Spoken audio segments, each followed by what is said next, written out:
Welcome to All Right in Sin City, a podcast about writers and writing in the Windsor, Detroit region. Your podcasters today are Irene Moore Davis, author, educator, and local historian. Sarah Jarvis, former bookseller, publishing rep, and literary festival chair. and me, Kim Conklin, Windsor-based writer and filmmaker.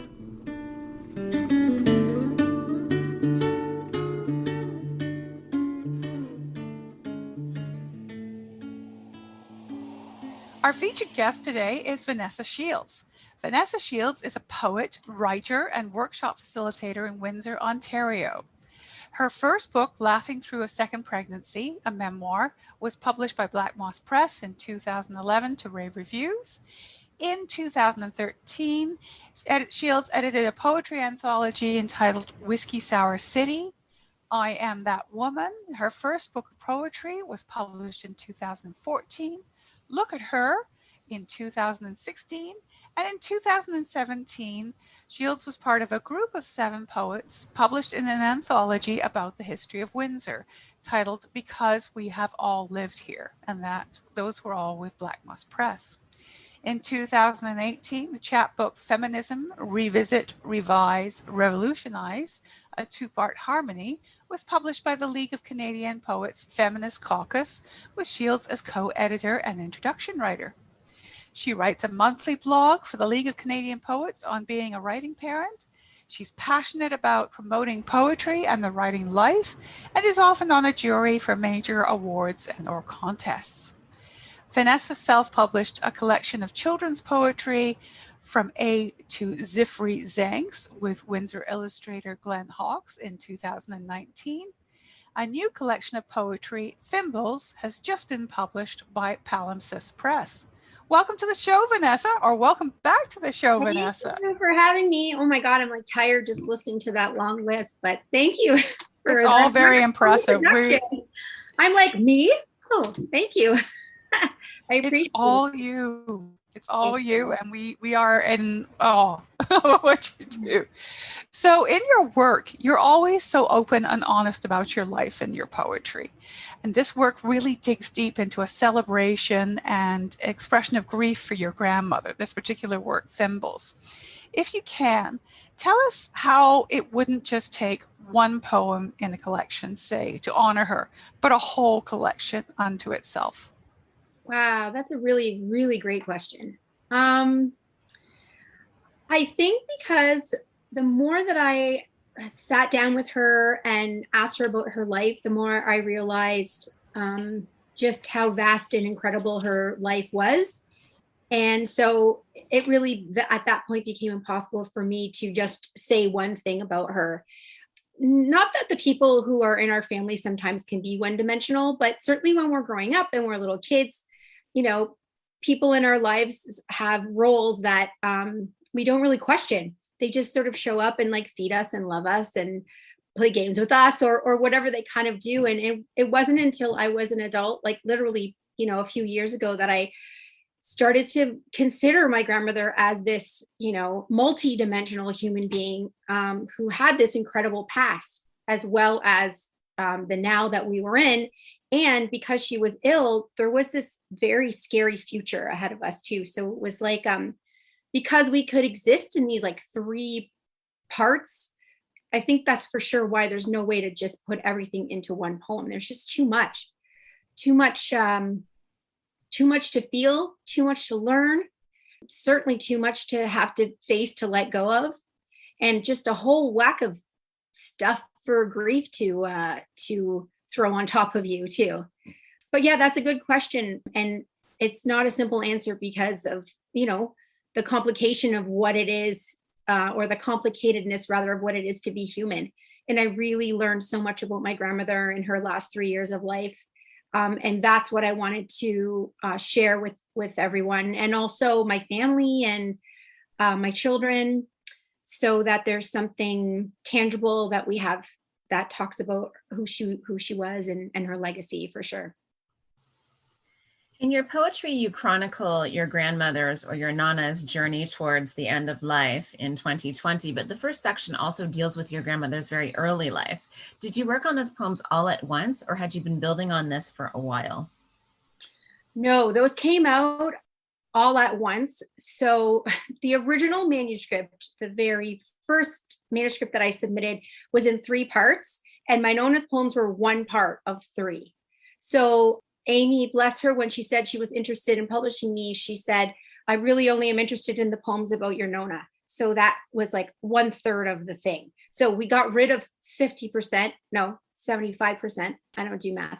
We got rid of a whole bunch basically. And so I sort of had to start fresh. And so at that point, I looked at what I had, and working with Abby Rollins, who was my wonderful editor, we sat and talked just a lot about what we wanted the story to be. And at that point, that's also when I started interviewing my grandmother and realized that, you know, she had so much to share about her past. And so as those interviews transpired and I took notes, that's when the bulk of those poems were written. And they were written just like on paper. I have it with me to show you, like just, you know, stacks of handwritten. I'd interview her, and then I'd come home and I'd be like in a fury of writing to try and remember what she told me, and then try and make sense of how to organize her past and find its place in the book. When we started, we weren't really thinking too much about chronology, but the more that I learned about my grandmother's life, the more we realized, oh man, we have to put this stuff in, because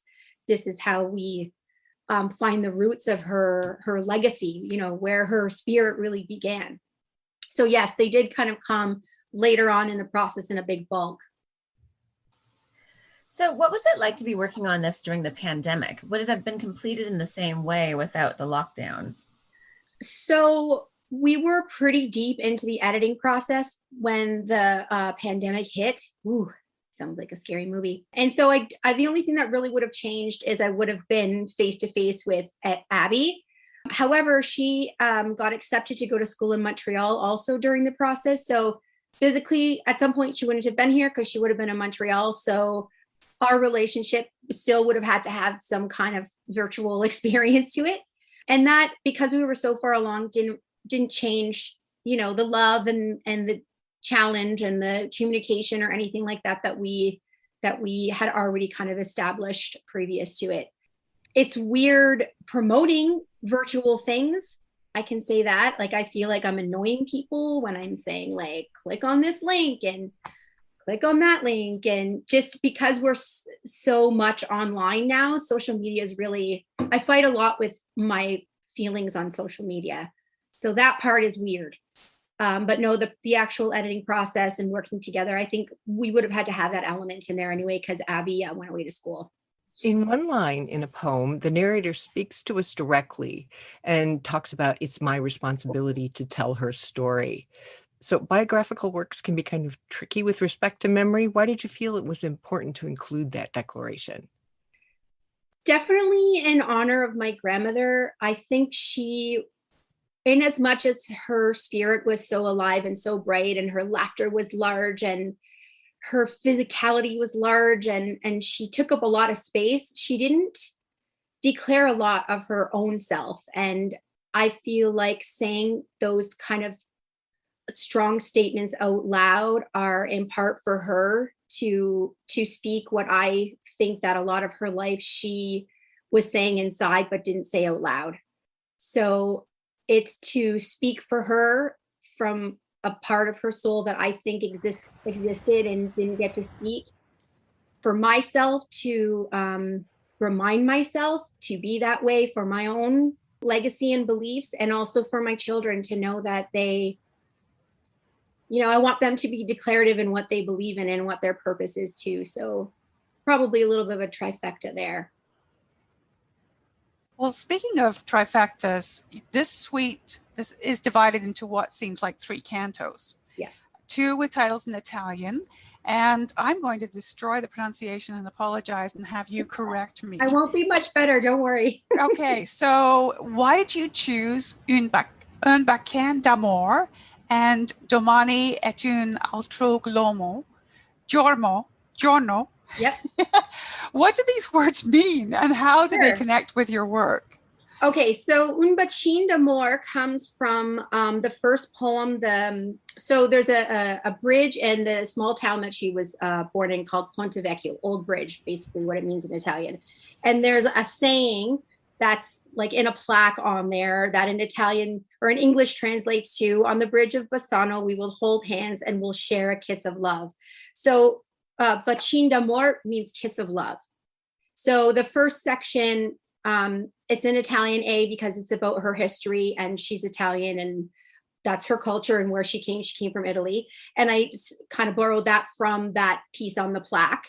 And then she always used to say, tomorrow is another day.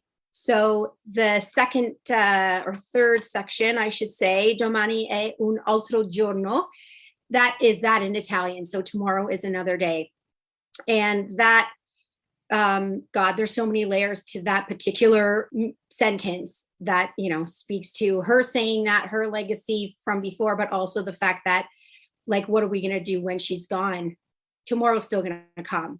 So, and yeah, and that choosing to put the Italian in there is really just an homage to her culture and the language. And she always spoke Italian, although she spoke English very well as well. But the language of Italian was very, very important and a huge part of her life and her, like, her everyday. She never didn't stop speaking Italian. So. Vanessa, in this collection, some parts are set in verse, some are prose, some are one line only. How did you choose the style and meter for this work? Really, I think it was about how much there was to say, telling her story of who she was in Italy, who she was before she got married, who she was when she immigrated. There's so much to say. I mean, there were more poems that didn't get in there. So I think it was literally just the amount of information and story. And as kind of time moved on, there seemed like there was just less and less to say, or less and less that I was able to communicate simply because of grief and the silence that can be attached to that. And so the fact that there's these big, long, some of them are like 3-page poems at the beginning, going to these teeny tiny little bits at the end is because I just didn't know what to, I didn't know what to say. The words just couldn't come. And there was a lot of silence in the building of that last section of the book, a lot of crying, a lot of just raw emotion that I didn't know how to use words to communicate, except in the ways that showed up. That beautiful one line though, poem, that's it. Poem, one line, I guess I don't know if that's a poem. We can call it a poem, but that one line is about my Nona saying, if God didn't think it was special, he would have put your vagina on your neck. And that comes from a couple of poems that speak to our kind of really intimate relationship with our bodies and just things she taught me about growing up and cleanliness and my own physical self that I didn't realize how important they were until, again, looking back and realizing how much she had taught me. But that one line also speaks to her comedy. Like, she had a great sense of humor and she was a very devout Catholic woman. So, God and the Lord came up all the time and we would just laugh and laugh. And she would say that line a lot, just about, it just shows her comedy and her sense of humor but also her kind of wisdom too, like, to know that certain parts are to be protected. And I mean, there's a lot that I didn't write about her relationship with my grandfather that could have also spoken more to that kind of world of sexuality and all of those things in sex, but I didn't feel it was right in the end to include those things. But that line packs a big punch because of what it says and because of what it doesn't.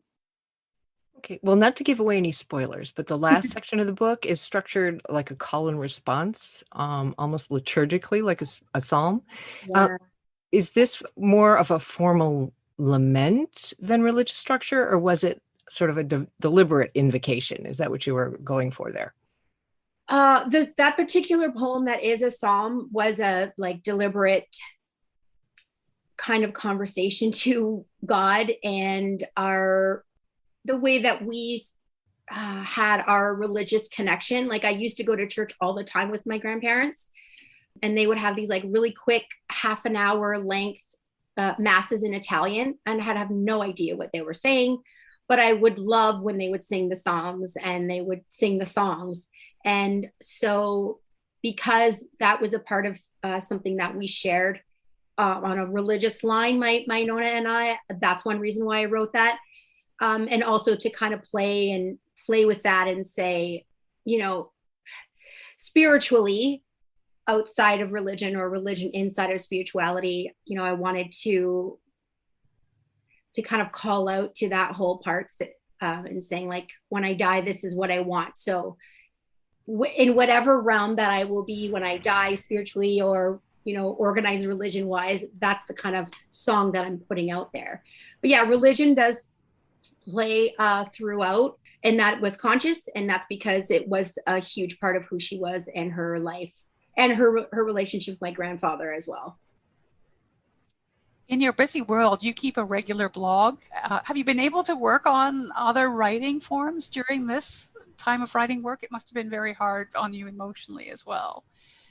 So how do you keep your work time organized with all that?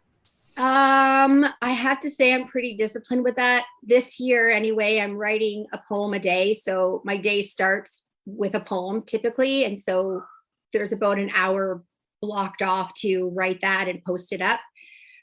But after this was done and after my Nona passed, because when we started the book, I didn't know she was going to pass away during the writing of it. So when that happened, we were still like, we were nearing the end of the editorial process, but there was time then to write that part out.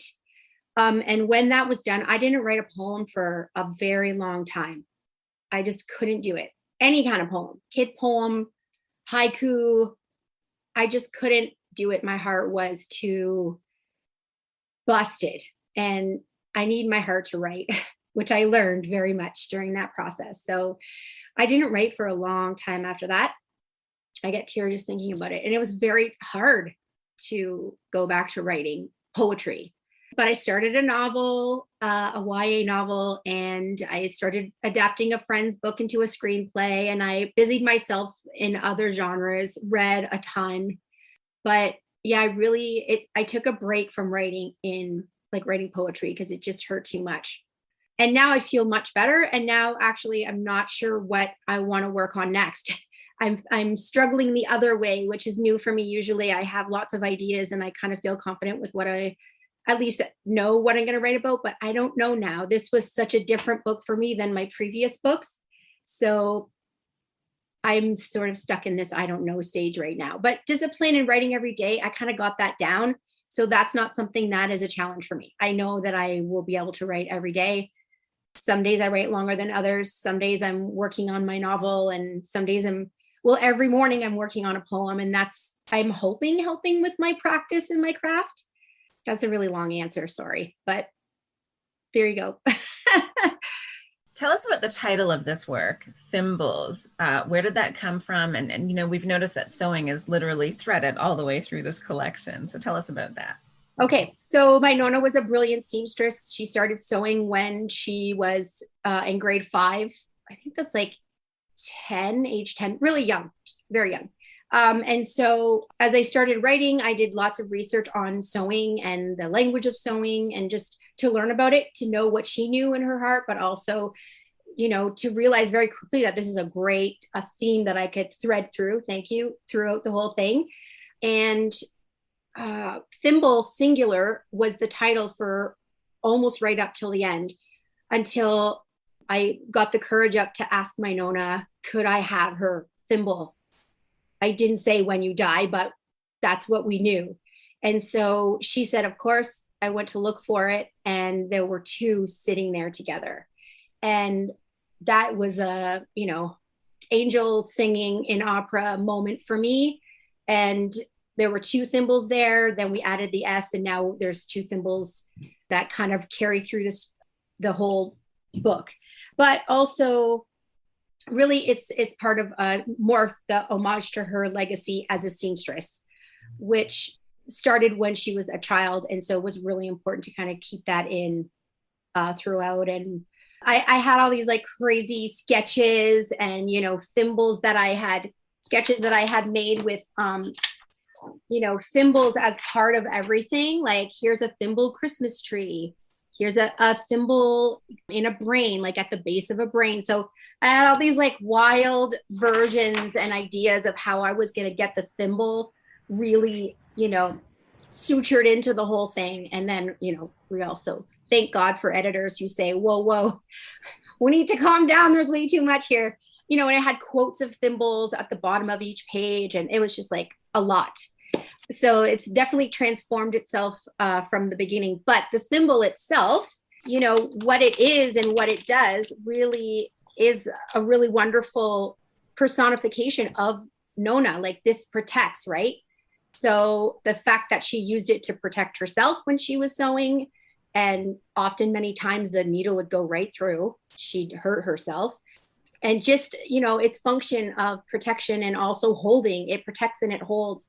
And she very quickly, I realized the metaphor that was attached to it, that she really was the thimble of all the pieces of things that exist in the sewing world. She was the thimble that held us together and protected us, protected herself. And it's pretty and beautiful. And she used it all the time. So those are all the reasons why the thimble is the title. Yeah, thimbles come in different sizes too, don't they? Yeah. I had the image of Eliot, measuring his life out in coffee spoons. Yes, beautiful, exactly. Same idea. Yep. And they're from, like, the history of thimbles goes way back, and then people collect them. Like, you can get porcelain thimbles, like, like spoons. If you go to each city, you can get a spoon, but you can get a thimble too. It's pretty wild, the culture of thimbles themselves. You mentioned that you're at a place where you're not really sure what you want to write next because this book was so different. What else did you learn about yourself as a writer and your writing through this project, because it was such a stretch? I think my courage shifts. And what I mean by that is, like, what I have the courage to say and write about. When I look back at my first two poetry books, sometimes I go, oh my God, like, not what were you thinking? Because obviously I knew what I was thinking when I was writing it, but like, some of the things I was writing about were just like so bold and just different parts of courage, like very clearly different me at those different times. I feel like this book is much more mature than those other two books. And so I learned that I can do that, that I can write without hiding behind humor or flash or vagina, although I got my vagina poem in here. You're welcome. That's important. So I think it's just different kinds of courage. And I'm always challenging myself to do that, to be brave in a different way. And can I be brave if I'm writing about someone else who I know at this point? Can I be brave if I do have an idea that I'm kicking around for a new collection, but it's not about me or anybody I know. And that terrifies me. I don't know if I can pull out the same kind of vulnerability if I'm writing about a person who I've never met before and never will.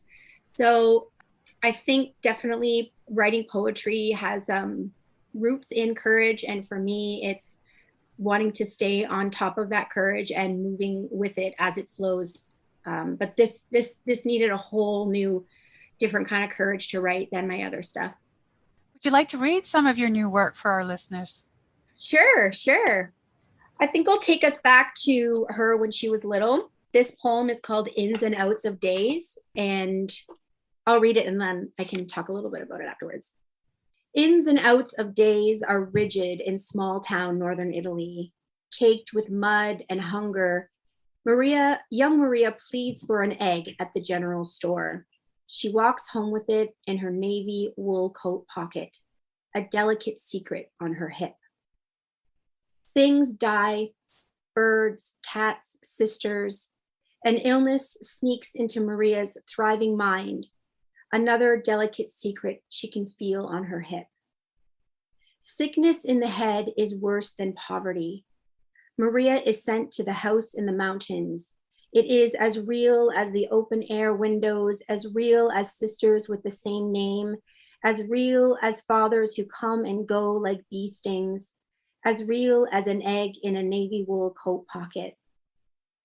In the mountains, Maria's mind is a dress shop, a riveting assembly of delicate designs, patterned secret seeds entrenched in fresh air, frolic, and misunderstood freedom. She can go in and out of the house with the open air windows in the mountains anytime she wants. Often, she leaves her body with her sisters while her mind mends rips in dead soldiers' sweaters. Sickness in the head is a navy wool coat pocket, a germinating seed, a polka dot dress, a delicate egg.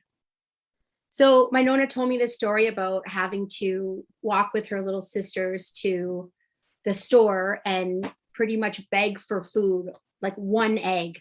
Sometimes they would have an exchange, but sometimes they didn't. And she would get sent to just go and try and get food. So that was one part of the story there. Another one was that she had this big wool coat. And one day she was walking and she put her hand in her pocket and she thought she felt a spider or something, like it freaked her out. So she would tell me that story and laugh and just say like how scared she was walking with this coat and not knowing what was in this pocket. Another layer to that was the fact that she suffered from severe anxiety and depression. And at that time, they didn't have a name for that. They didn't know how to deal with it at all. And so their way of dealing with it was to send her to this woman who lived in this big house, with no windows in the mountains. But for her, she thought that was like vacation and a gift. She didn't understand that they were sending her away because they didn't know how to deal with her anxiety. And didn't want, people to see or know that they had a child who suffered from whatever they were calling it. So she loved going up there and felt free and peaceful, and would then be able to make her anxiety, disappear or quiet for a while. So all of those things are wrapped into that poem. And it speaks to her delicacy that she often, hid under the thimble that she kind of covered herself in as an adult. But really inside she did have anxiety and she did suffer from depression. It's changed a lot over the years, certainly how we understand that and how we cope with it and how we can help each other with it. But she didn't have that when she was a kid. Absolutely. It's a beautiful tribute to her. Yeah. Thank you so much for spending part of your day with us and for sharing your thoughts and ideas about your writing. Thanks, Vanessa Shields. Thanks for doing this. You guys are the best. All Right in Sin City is so awesome. You're doing a great job. Thank you. Thank you. Thank you. Yes, that's lovely. Thanks for joining us. Look for more episodes of All Right in Sin City wherever you listen to podcasts, or check out our website, allrightinsincity.com. For information and announcements of new podcasts, sign up to our email list or follow us on Facebook and Twitter.